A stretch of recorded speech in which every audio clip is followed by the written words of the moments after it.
NanoHub U, online instruction. Welcome back to Unit 3 of our course on quantum transport. This is the 6th lecture. Now, as you know, in lectures 3 and 4 of this unit, we developed this general approach for calculating the self-energy. And as one example of how you might want to use that approach, we went through this example involving graphene, and that was the last lecture. Now, in this lecture, we'll look at another example which superficially looks a little like what we did in lecture 2. Now, we have a square lattice two-dimensional conductor. Of course, in lecture 2, we didn't really need this advanced method, this general method. We could do it in a simpler way. But what we'll be looking at, the problem we'll be looking at in this lecture, does require this general method. And the reason is that in this problem, we actually have a magnetic field present as well. And so your current is flowing from left to right along this conductor, and your magnetic field is perpendicular to the plane of the conductor, either coming out or going into the plane of this slide. Now, as a result, what happens is there is a Hall voltage that is developed. This is this famous Hall effect. And the idea is that when you put a magnetic field, the electrons want to curve to the left or to the right, and giving rise to a potential in the transverse direction. So that's what you usually call the Hall voltage or transverse voltage. And you look at this transverse resistance, which is the ratio of this voltage to the current that is flowing. Now, one way to treat something like that would be to actually introduce two additional contacts. Usually we have two contacts, sigma 1 and sigma 2, but in experiments, the way you'd measure this voltage is you'd have additional probes here, additional contacts, and in that case, you'd need two additional self-energies, sigma 3 and sigma 4, and you'd have this multi-terminal conductor to deal with. So that would be one way of doing it. What we'll be doing is something simpler, that is, we won't really explicitly put in these contacts. So we'll take those out. Instead, what we'll do is just look at the potential here by looking at the occupation of the states in this region. So we are doing this again at low temperatures. So at a given energy, you look at the occupation of a level, and that occupation can be related to the local electrochemical potential, because the electrochemical potential is a measure of how well the states are occupied. So what we'll do is simulate this structure with a current flowing and use the NEGF method to calculate this electron density. As you know, this function Gn, that's a matrix.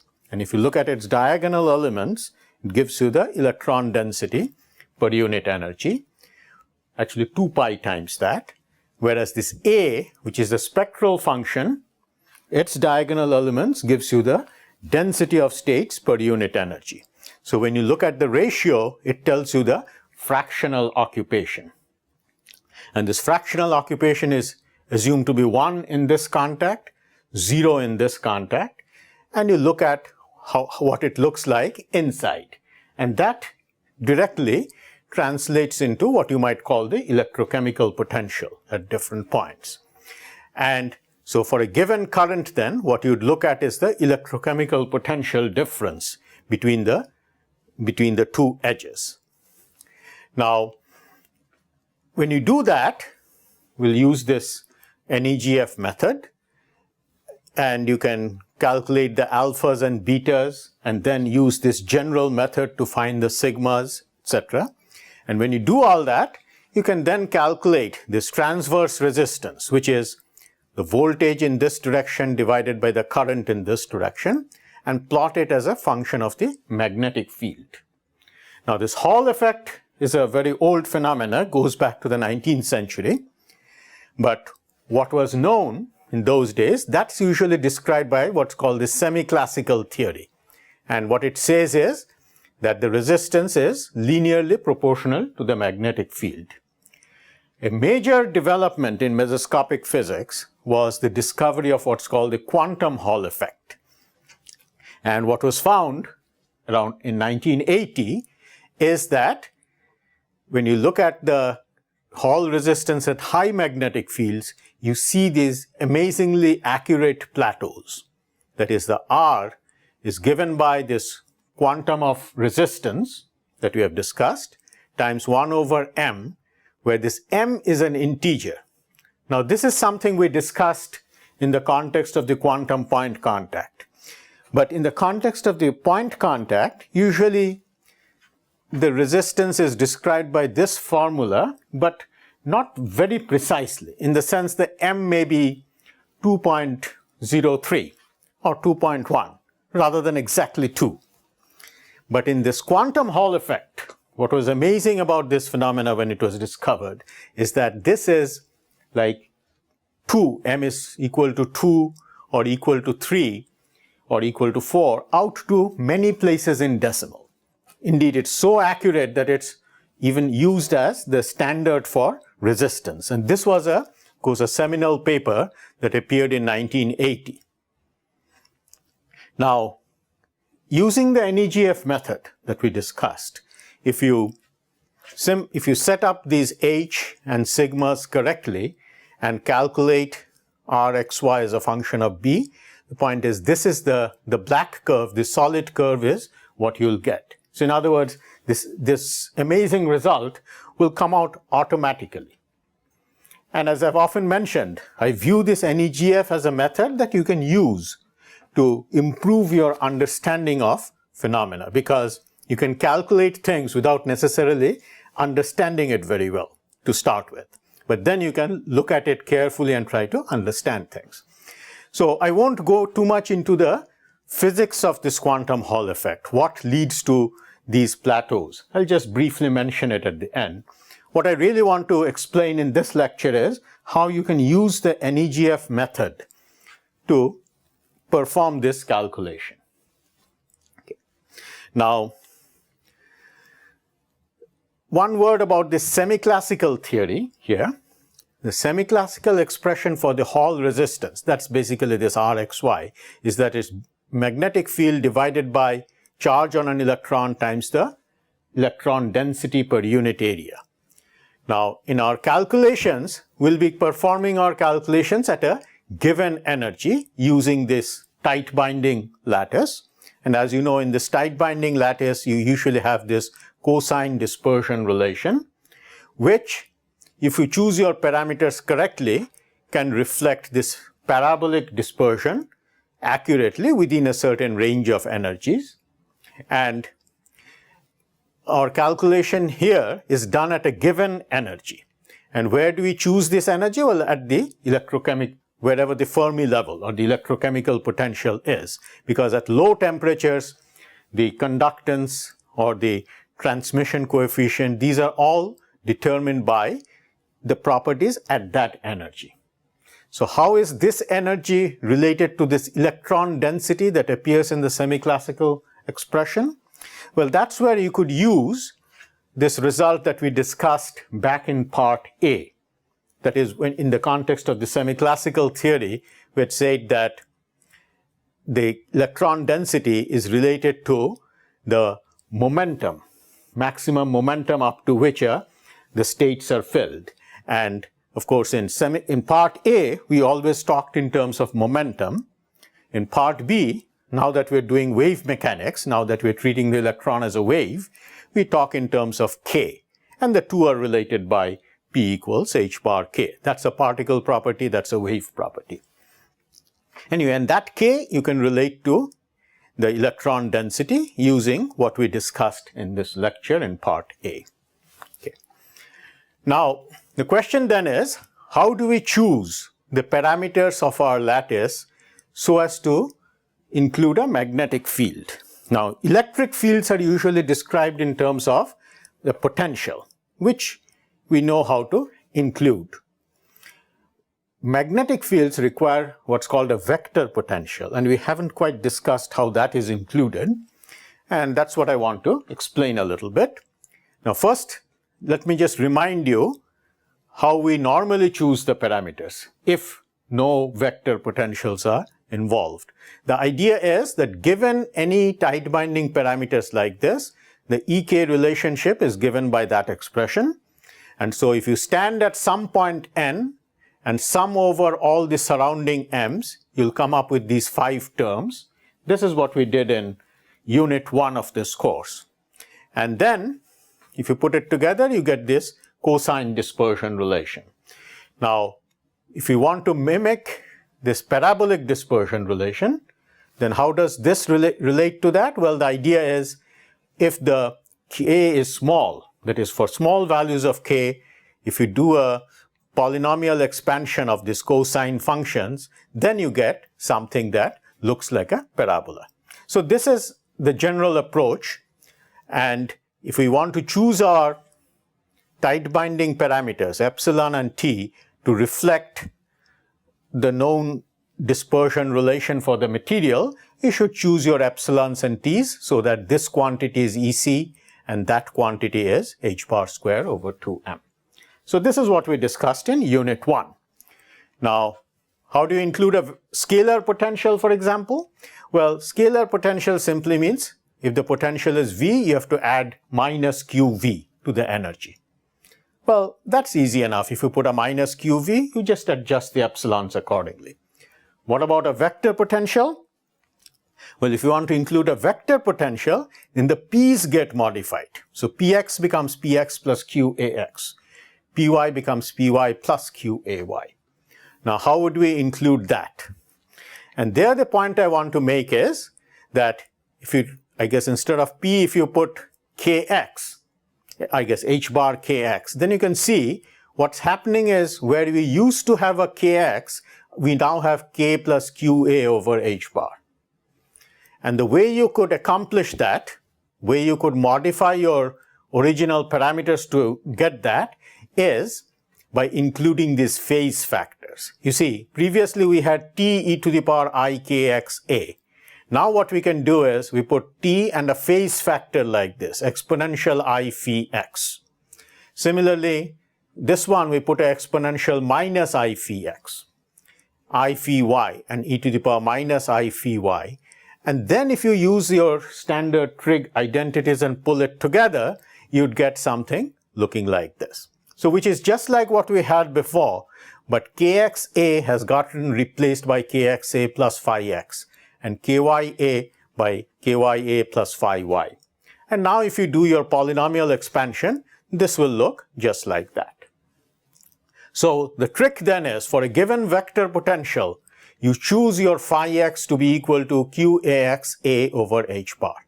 So you can just see by looking at what is needed to make this look like that. And you get phi y.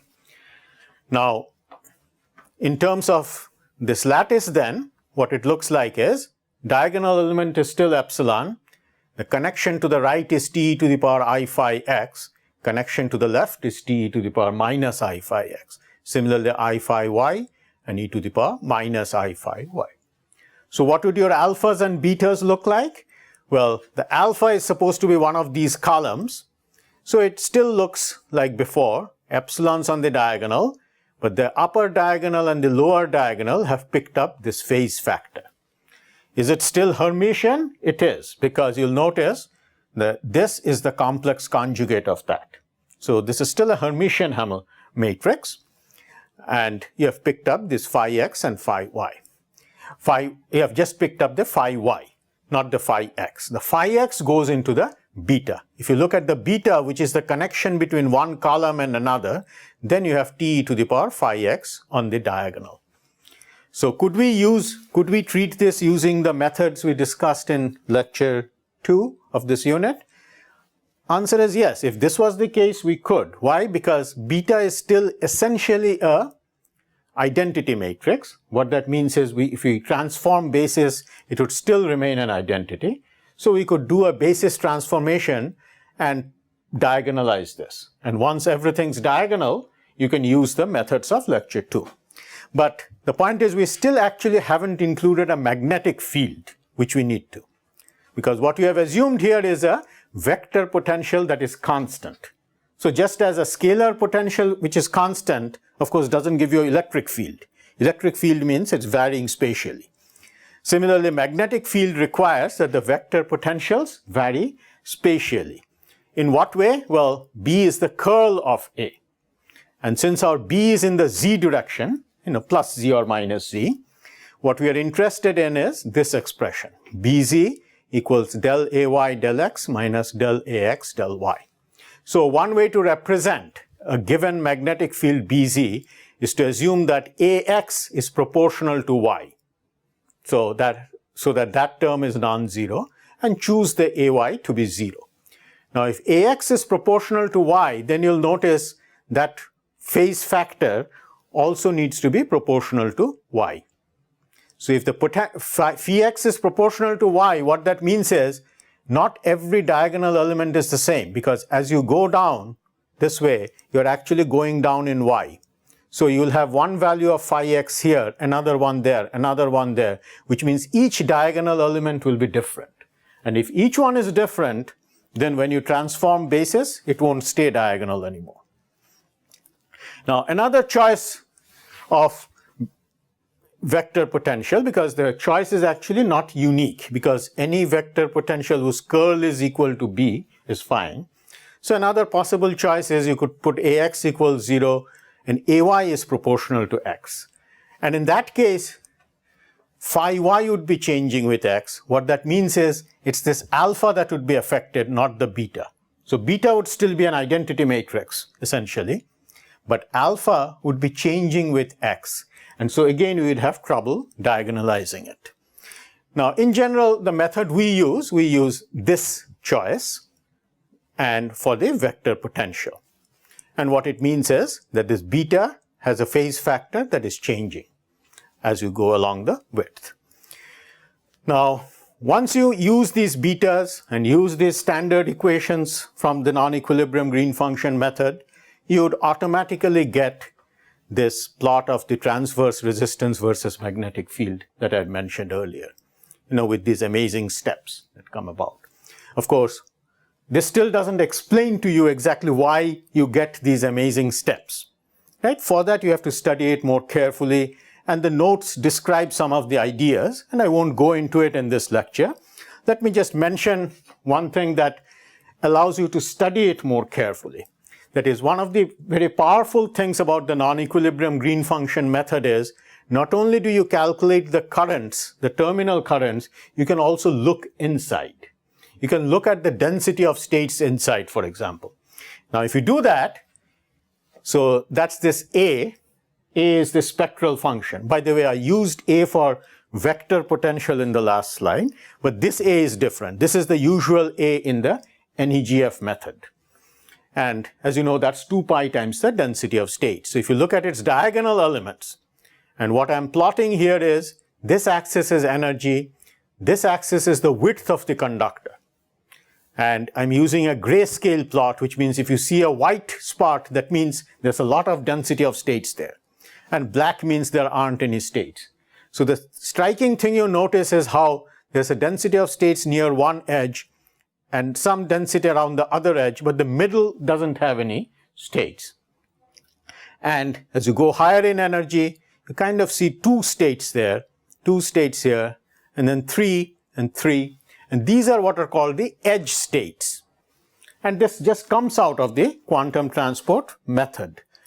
Now, as I said, I won't be going too much into the physics of this, but the way people usually understand this is by saying that, well, what happens in a magnetic field is the electrons want to go around in circles in a magnetic field because of the force due to the magnetic field.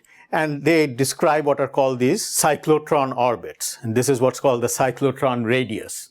And as the magnetic fields get higher, the radius gets smaller. So these circles get tighter and tighter. And if the radius is much smaller than the width, then what can happen is an electron coming from here tends to be bent by the magnetic field, hit the wall, come back, again get bent, hit the wall, come back, and so the electron continues hugging this edge and never gets out into the rest. And these are how you often visualize these edge states. And at the other edge, you have electrons going the other way, but once again hugging this edge. So what is remarkable about this high magnetic field region is that you have states that are going to the right, which are all around this edge, and states that are going to the left, which are all around this edge. And when you apply a potential, so usually they're all equally occupied, but when you apply a potential, what happens is, if mu1 is the potential on this end, the electrons that come in from here, they all populate this edge. And so this edge tends to be in equilibrium with the left contact. Whereas here, they tend to be in equilibrium with the right contact. And so it has a different electrochemical potential. And so there's this voltage difference, which in this limit is equal to the applied potential difference.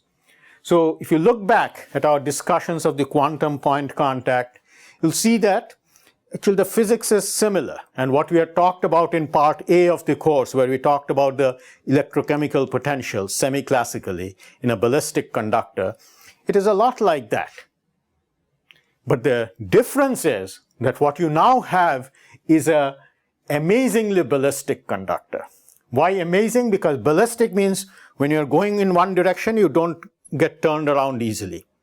Normal conductors, no matter how short you make them, there's always a chance of getting turned around. Here, there's a divided highway. So anybody going to the right is on one side, anybody going to the left is on the other side. So it's extremely difficult to turn around. So the result is a conductor with amazing ballisticity, essentially. If you get launched in this lane, you just stay there forever. And that is why the corresponding resistances are so perfectly quantized. So as I mentioned earlier, I won't really be doing justice to the physics of this. Instead, what I really wanted to convey more is how you could use our formalism, this NEGF method, to model all this. And then look at things like density of states, electron density inside the device, so that you can study it and try to understand it better on your own. Well, what we'll be doing next is something a little different, and that is, again, we'll look at this general method that we used for calculating the self-energy and see how to connect it to a very well-known result that is widely used in many different contexts, called this Fermi's golden rule. That's what we'll do in the 7th lecture. Thank you.